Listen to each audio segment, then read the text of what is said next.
बदलापूर मध्ये RSS वाल्यांची एक नामवंत शाळा, त्या शाळेमध्ये 3.5 आणि 4 वर्षाच्या 2 चिमुकल्यावर तिथला सफाई कामगार अत्याचार करतो आहे। खरं म्हणलं तर त्या ठिकाणी महिला असायला पाहिजे।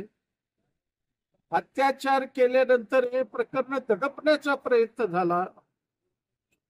आई वडील पोलीस स्टेशनला गेले। 13 तास त्या पोलीस स्टेशन मध्ये होते। वाचवण्याचा आटोकाट प्रयत्न त्यांनी केला।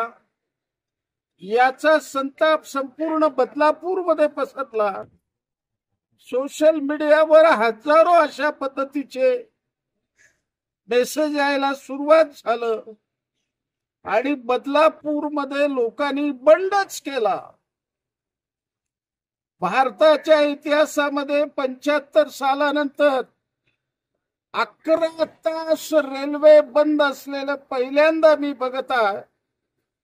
25-30 हजार माणसं त्या रेल्वे ट्रॅकवर होते आणि त्यांची मागणी एकच आहे, शासनावर आमचा विश्वास नाही, प्रशासनावर आमचा विश्वास नाही, कोणावरही आमचा विश्वास नाही, फाशी द्या। याशी भयानक मागणी लोकांनी त्या ठिकाणी केलेली आहे। मुख्यमंत्र्याच्या अपिलाला लोक ऐकायला तयार नाही। स्वतः त्या ठिकाणी गिरीश महाजन 3 तास होते,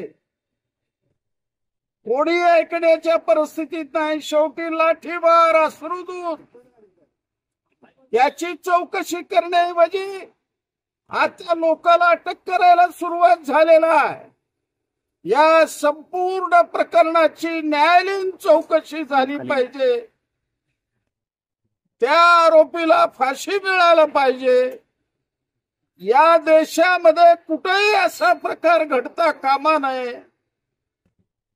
शासनाने स्वतःहून खुर्ची सोडली पाहिजे। या मागणी करता आणि संपूर्ण प्रकाराचा निषेध करण्याकरता महाविकास आघाडीच्या वतीनं 24 तारखेला महाराष्ट्र बंद आहे।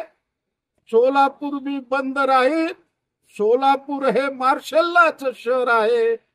सोलापूर हे श्रमिकाचं शहर आहे।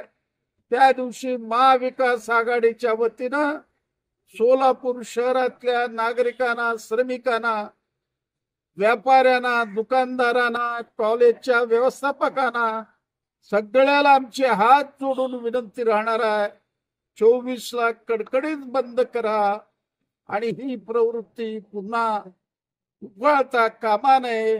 केवळ बदलापूर नाही आहे, कलकत्त्यामध्ये सुद्धा अशी घटना घडली, ठाण्यामध्ये सुद्धा अशी घटना घडली, त्या ठिकाणी अकोल्याला सुद्धा अशी घटना घडली। तासाला 4 घटना घडू लागलेल्या आहेत।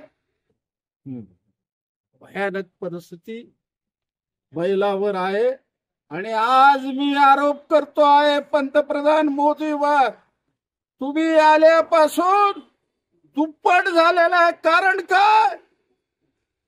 बिल्किस बानोवर सामुदायिक बलात्कार करता, जन्मठेपेची शिक्षा होती, त्यांना तुरुंगामधून सोडता, वीराप्रमाणे त्यांचं स्वागत करता, ही लांछना फदबाबा आणि तुम्ही अशा पद्धतीनं प्रोत्साहन दिल्यामुळं या घटना घडू लागलेल्या आहेत। कोणाच्याही घरात घटना घडेल म्हणून आम्ही एकजुटीने येणार।